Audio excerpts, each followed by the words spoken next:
सभी श्रद्धालुओं को नमस्कार। मैं पंडित नागेंद्र दत्त व्यास, भारतीय प्रौद्योगिक शिक्षण संस्थान सरस्वती मंदिर का शिवालय, उसमें मैं पुजारी हूँ और आप सब लोगों की मंगल कामना के हेतु मैं संक्षिप्त सार गर्भित रूप में भगवान भोलेनाथ आशुतोष भगवान की पूजा की छोटी सी विधि आपसे निवेदन करना चाहता हूँ। हरि ओम। वांग मे मनसि प्रतिष्ठिता मनो मे वाचि प्रतिष्ठिता माविराविर्मयेदे वेदस्य माणिस्तः श्रुतं मे मा प्रहासीरनेनाधेतेन अहोरात्रान् संददामि मृतं वदिष्यामि सत्यं वदिष्यामि तन्मामवतु तद्भक्तारम् अवतु माम् अवतु भक्तारम् ओम शांति शांति शांति। सभी दर्शकों को नमस्कार। आज हम श्रावण मास जो कृष्ण पक्ष है, देवशयनी एकादशी के पश्चात भगवान आशुतोष और जो हमारे भगवान भोले भाले हैं उनके विषय में कुछ पूजा विधि के बारे में आपको हम अवगत कराना चाहते हैं, जिससे कि हम विधि विधान से भगवान आशुतोष का पूजन विधि से कर सकें और हमें उस विधिवत पूजा से भगवान की कृपा, भगवान का आशीर्वाद प्राप्त हो सके। क्योंकि हम लोग पूजा तो करते हैं लेकिन विधि और विधान से हम थोड़ा चूक कर जाते हैं। इसलिए जो हमने शास्त्रों में स्वाध्याय किया है प्रभु की अर्चना का, प्रभु की स्तुति का, प्रभु की वंदना का, भगवान आशुतोष की पूजा का, उसके बारे में हम आपको थोड़ा सा अवगत कराना चाहते हैं। भगवान शंकर जी का जो पूजन है श्रावण मास में विशेष फलदायी होता है। भगवान शंकर जी का एक नाम है आशुतोष, जो अत्यधिक शीघ्र प्रसन्न होने वाले ईश्वर हैं, वो हैं भगवान शंकर। लेकिन भगवान का एक दूसरा नाम भी है भोले और एक नाम है भाले। तो भगवान भोले तो हैं लेकिन साथ में भाले भी हैं, दुष्टों के लिए उनके पास भाले भी हैं पर्याप्त मात्रा में। लेकिन हमें तो अभिप्राय है आशुतोष से। आशुतोष माने शीघ्र प्रसन्न होने वाले। अब आपको पता ही है कि ये जो कालखंड चला है 2 साल से, इसमें अत्यधिक मात्रा में हम लोग मंदिर नहीं जा पा रहे हैं, बहुत ज़्यादा मात्रा में हम इकट्ठे भी नहीं हो पा रहे हैं। तो उसके लिए हमें क्या विधि करनी है जो हम अपना भी बचाव कर सकें, औरों का भी बचाव कर सकें और भगवान की कृपा को भी प्राप्त कर सकें। तो उसके लिए जैसे बिल्व पत्र है, उस पर भगवान राम जी के आप जो है 9 नाम लिख दीजिए। बेल के 3 पत्र होते हैं, 3 नाम लिख लीजिए। तो त्रिदलम त्रिगुणाकारम त्रिनेत्रम च त्रिधायनम। अच्छा, उन नामों को आप अपने घर में भी लिख सकते हैं। अगर केसर हो, अष्टगंध हो, उससे लिखा जाए तो अत्यधिक लाभदायी और फलदायी हो जाता है।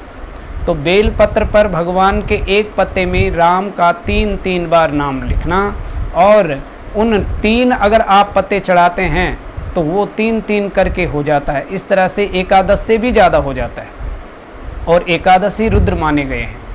तो उससे क्या होगा कि आपने नाम लिख लिए और आप अब भगवान भोलेनाथ जी के मंदिर में चले गए, आपने बेल पत्र चढ़ा दिया, तो आप वहाँ पे लिखने के लिए आपको जगह की आवश्यकता नहीं है। आपने एकदम चढ़ाया और अपना जो है प्रभु का आशीर्वाद प्राप्त करके अपने प्रत्यागमन हो गए। और वो जो बेल पत्र है वो 3 जन्मों का त्रिजन्म पाप संहारम, 3 जन्मों का पाप, ताप और संताप, ये हमारे अंदर बैठे हुए हैं। पाप भी, ताप भी और संताप भी। तो पाप शरीर के हैं और ताप भी शरीर के हैं, मन के हैं संताप। तो भगवान शारीरिक, मानसिक और हमारे कर्मों के जितने भी दोष हैं उनको समाप्त कर देते हैं। इस बेल पत्र का बड़ा महात्म्य है। भगवान को जो है जो हमारा धतूरा फल है उससे अत्यधिक आशुतोष भगवान प्रसन्न होते हैं, और जो धतूरे के पुष्प हैं उससे भी अत्यधिक प्रसन्न होते हैं। श्रावण मास में सायंकाल में भगवान की पूजा का विधान है, प्रातःकाल भी कर सकते हैं, लेकिन या शंभु पूजन विदम पठति प्रदोषे, प्रदोष काल भगवान का पूजन का नियम है सायंकाल में, क्योंकि ग्रस्त हैं हम लोग, तो हमें प्रातःकाल से ही जो है अपने और भी व्यावहारिक और सांसारिक क्रियाकलाप कार्य करने हैं, तो हम प्रातःकाल भी पूजन कर सकते हैं। लेकिन अत्यधिक और शुभ फल प्राप्ति के लिए भगवान की पूजा का विधान सायंकाल में बताया गया है, या शंभु पूजन मिदम पठति प्रदोषी, प्रदोष काल। तो इस तरह से भगवान को बिलपत्र चढ़ाने का महात्म्य है। बेलपत्र पर भगवान राम जी के नाम का जो है वो अंकित करने का, क्योंकि राम का एक नाम जब अंकित होता है तो स्वयं भगवान आशुतोष कहते हैं राम रामेति रामेति रमे रामे मनोरमे सहस्र नाम तत्तुल्यम श्री राम नाम बरानने। बरानने भगवान भोलेनाथ जी पार्वती जी से कहते हैं, बरानने पार्वती जी का नाम है। हे बरानने, एक बार भी जो बिल्व पत्र पर या वैसे भी भगवान राम का नाम लेकर के और मेरी आराधना करता है, उसके ऊपर तो मुझे विवश होकर ही प्रसन्न होना पड़ता है, और आशुतोष भगवान प्रसन्न होते हैं। तो आपको पता ही है कि संसार में कुछ भी अदेय नहीं है उनके लिए। इसलिए हम ग्रस्त हैं, हम संसारी लोग हैं, पापों से, तापों से और संतापों से ग्रस्त रहते हैं। इसलिए हम भगवान की कृपा पात्र बनने के लिए, भगवान की कृपा को जो है प्राप्त करने के लिए हमें श्रावण मास की भगवान आशुतोष भगवान भोलेनाथ जी की आराधना अवश्य करनी चाहिए। और अगर मान लीजिए सभी पारिवारिक जन नहीं जा रहे हैं वहाँ पे, बाल बच्चे हैं और भी लोग घर में हैं, तो जो राम नाम का बेलपत्र पर आपने अंकित किया है उसका सबका हाथ लगवा करके आप भगवान आशुतोष को अर्पण कर सकते हैं। तो सारा परिवार जो है उस धर्म से लाभान्वित होता है और सभी लोग जो है प्रभु के कृपा पात्र होते हैं।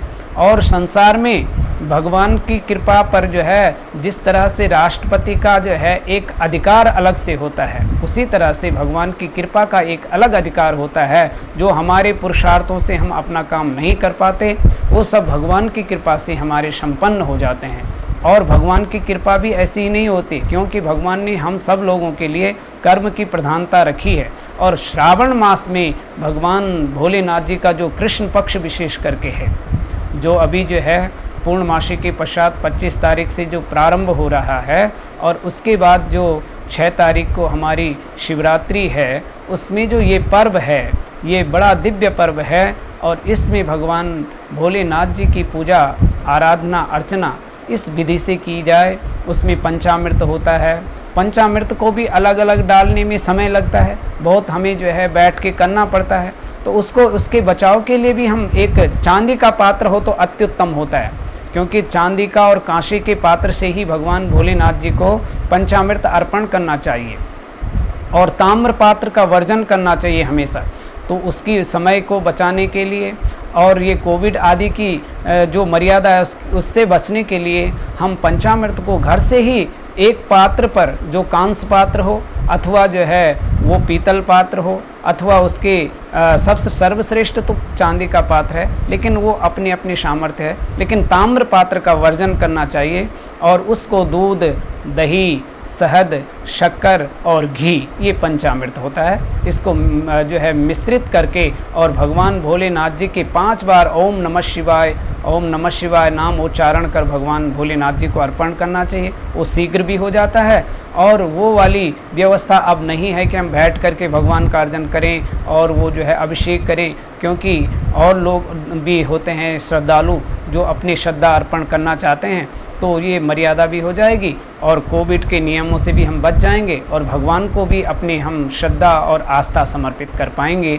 इस तरह से अगर हम इन दिनों भगवान आशुतोष की पूजा करते हैं तो अवश्य हम स्वयं के लिए, अपने परिवार के लिए, अपने समाज के लिए, अपने देश के लिए, सबके लिए जो है कल्याणकारी होगा और हम सब लोगों का मंगल होगा। हम सब लोग स्वस्थ हों, प्रसन्न रहें, शारीरिक, मानसिक, पारिवारिक, व्यावहारिक और सांसारिक रूप से सुख शांति हो, ऐसी कामना भावना हम श्रावण मास में भगवान भोलेनाथ जी के श्री चरणों में सादर समर्पित करते हैं और सभी सुखी हों, सबकी मंगल कामना करते हैं। भगवान भोलेनाथ जी सबको तन से और मन से स्वस्थ रखें। इन्हीं शब्दों के सहित आपको संक्षिप्त सार गर्भित रूप में हमने भगवान भोलेनाथ जी की अर्चना की छोटी सी विधि बताई। धन्यवाद।